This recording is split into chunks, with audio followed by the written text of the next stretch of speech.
Hey everyone, happy Monday. For those of you who are watching live, happy Martin Luther King Day.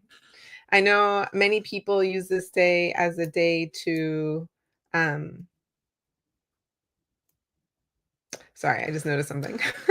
I noticed many people use this day as a day to give back, to give service. And so if you did that today, shout out to you. That's a really big deal. I'm so proud of you for doing that. Um, and so if you're wrapping up your day and you're tuning in, I just want to say thank you. Welcome to the Other Side podcast. My name is Janelle Villiers. I am your host here, where we talk about all things mental health and just how to be better as people, how to grow and learn and become better human beings. So I'm glad to be with you here on this journey. And today we have a really great topic. You guys have been bringing some great topics. Sometimes I am inspired by things that I've read or things that I've been hearing about. Other times you guys have been bringing things to me. So continue to bring things to me that you want us to talk about. And today is, how can we deal better with change? We all know that it happens all the time. It's not going away. Inevitably, change is a part of life. As humans, we love for things to be the same. We really love patterns. We really love consistency. We're looking for things. And yet we're looking for those types of things. And yet at the same time, we are very aware that change is inevitable. Nothing really ever stays exactly the same. We don't stay exactly the same. That's the whole point of this podcast, right? Is we're constantly changing. And I think we saw many people struggle with change. Let's even say uncertainty, because I think there's a lot of uncertainty involved with change. And I think we saw a lot of people struggling with that, especially during COVID, when we were dealing with something that nobody had ever really gone through before. At least nobody who was living had ever gone through before. And so we were all trying to figure it out. And so, what are some things that we can do as we think about change? Also, we just had a change in presidency. We just had a change to the new year. It's now 2025. So many changes are happening in our lives. And so I think it would be really beneficial for us to review what are some ways in which we can adapt to change, deal with change in a better way. So I promised many of you from the title that there would be 5 tips. But if you got my email, we talked about 3 particular approaches to dealing with change. And so I figured we would go over the 3 different ways to approach dealing with change and then wrap up with the 5 tips. So first I wanted to talk about the counterintuitive approach that turns chaos into clarity. I think one of the first things that we can do is we can embrace the mess first. So instead of trying to immediately organize chaos and organize the change that's happening, spend some time sitting with it and just understanding what's happening, see if there are any patterns that are coming up for you, and then jot them down, journal them, identify them, so that way you can keep note of that. Write everything down, actually. So instead of seeking perfection and doing everything right like the very first time, just write all your ideas down, write all the different emotions down, all of your thoughts, especially your ideas, and just know that it's going to be a mess when you write it down. It's just going to be a mess, but it's okay. Write everything down. And then lastly, do the opposite. So when you're facing chaos, when you're facing change in the unknown, slow down instead of speeding up, because a lot of people are like, oh no, the change is happening, you want to like keep up with it or go with the wave. But I would suggest actually doing the opposite, going the opposite direction that everyone's going in, and slow down and see. When everyone rushes into action, that's when you should be pausing and observing, and then taking action from what you identify, maybe some ideas that come from that, any patterns that you're seeing. So those are some counterintuitive approaches that can turn chaos into clarity, and some counterintuitive ways that we can deal with change. So let's talk about a game-changing mindset shift that successful people use when facing change. I think one of the best ways to think about change is that change is data. It's not drama, it's actually data. So you view each change as a source of valuable information about your life, not as a personal attack that's happening to you, right? So it's just okay, here's some information. Things are changing, whether that's environment changing around you, whether it's the people in your life that are changing, whether it's you that's changing. This is not a personal attack. This is just what's happening. It's just data. It's just information for you to take in. The second thing, which is really helpful for successful people when dealing with change, is a kind of future you is watching when you're dealing with this. So you make decisions as if the future is observing how to handle this moment. So you're almost like pretending to be your future self. I recently did this exercise. Shout out to Ben Parvey. I'm doing his Thrive in 25 course. And one of the things that he had us do is he had us write a letter to our 10 years ago selves, as if right now I am my 10 years older self. So I'm 43 years old right now. So write a letter as if I'm 53 to my 43-year-old self. What would you say? What are some of the things that you want to share? Things like that. And that's kind of the same thing. So a lot of successful people do this where they look at the change. Is it a challenge? Does it seem kind of risky? There's some uncertainties. And so approach it from, what if this were the me a year from now? And I did have some things that were known and I saw the result of change, and make decisions based on that, what you would want it to be, what you would want the result of the change to happen. A lot of successful people do that. And then there's this 10-10-10 rule. So ask yourself how you feel about these changes in 10 minutes, in 10 months, and 10 years. Especially if you're freaking out. This is a really good rule. So the 10-10-10 rule, how you feel about these changes in 10 minutes, in 10 months, and in 10 years. And if the answer is in any of those, I won't really be bothered by this for much longer, then I think that you can just relax. So any anxiety that this is bringing you, you can just kind of let it go. So let's talk about the exact steps to transform uncertainty into personal advantage for you. So number one is, I would suggest you do a personal audit.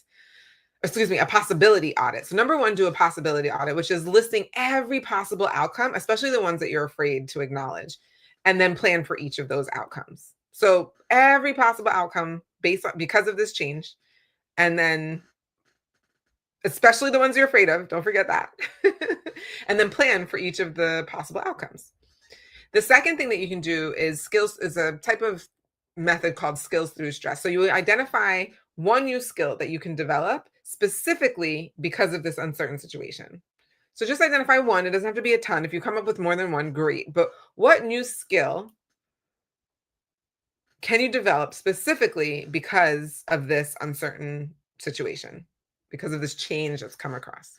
And then the third way that you can transform uncertainty into a personal advantage is something called the control shift, where you focus obsessively on what you can control and then use the uncertainty as motivation to master those elements.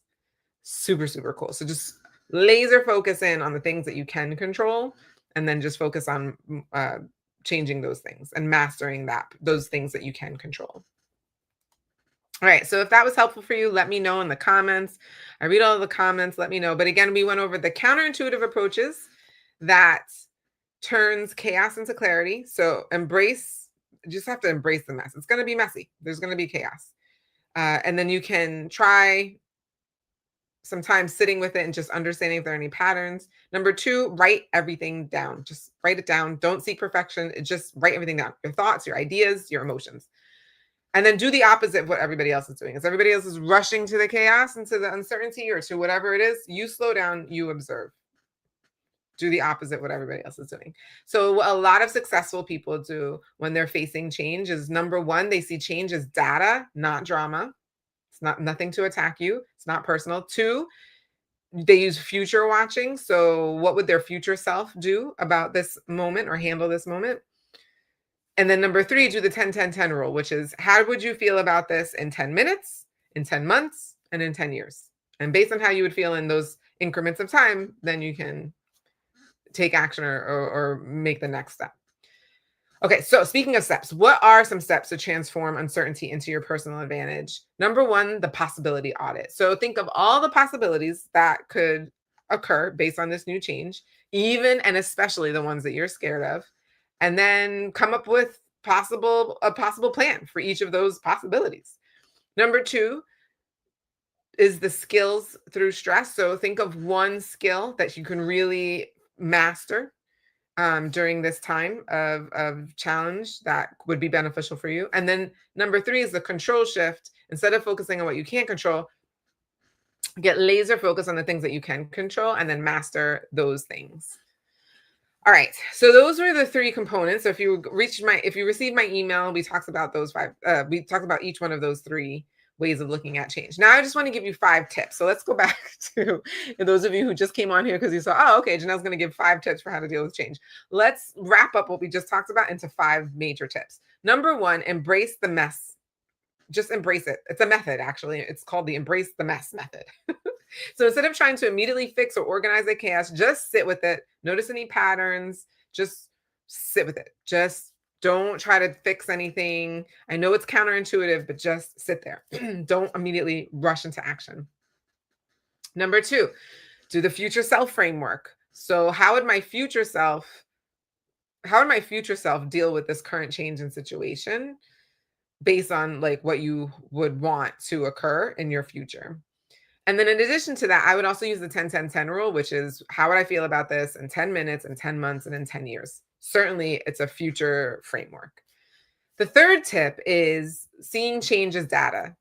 This is just valuable information to help you navigate what you want to do next, how you want to act next, what are the next steps for you, essentially. It is not something to attack you. Change is not there to attack you and to push you down and to make things worse for you. Really and truly, it's just data points for you to collect information so that way you can think about what your next move is.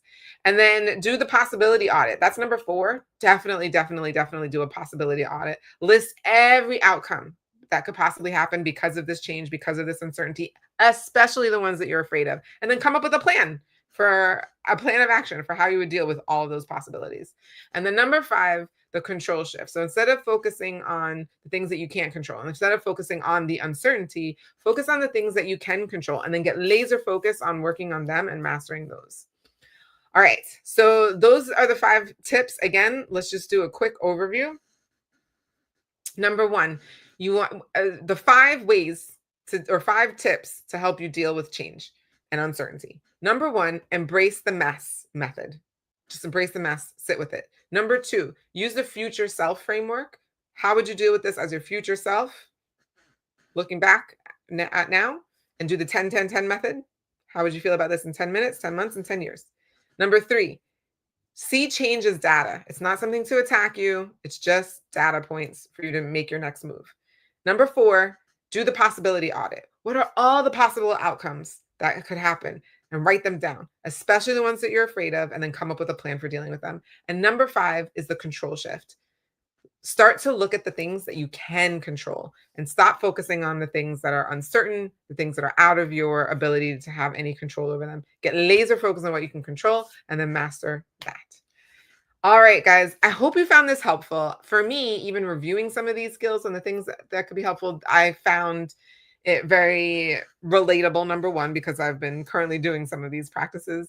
And also, it's a reminder. We're in a moment of change right now, and I get it. It can feel very uncertain. We don't know what's going to happen next. None of us can predict the future, but isn't that the gift?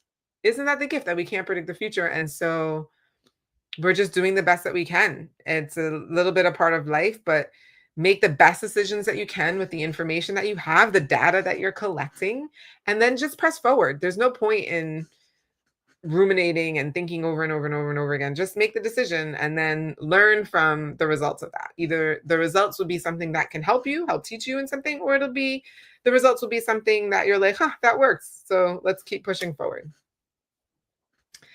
I love learning with you. This has been so much fun. If you found value in this, do me a huge favor. It's absolutely for free. It doesn't cost you anything. Please go ahead and subscribe, ring the notification bell so that way you get notified every single time a new episode comes on. You don't want to miss anything. And please share this. If you found these tips valuable, just share it with other people because other people will totally find it valuable if you did. Costing nothing, and it means the world to me. Thank you so much. I look forward to seeing you next week. We'll be here at same time, same place. Have a great night, everyone.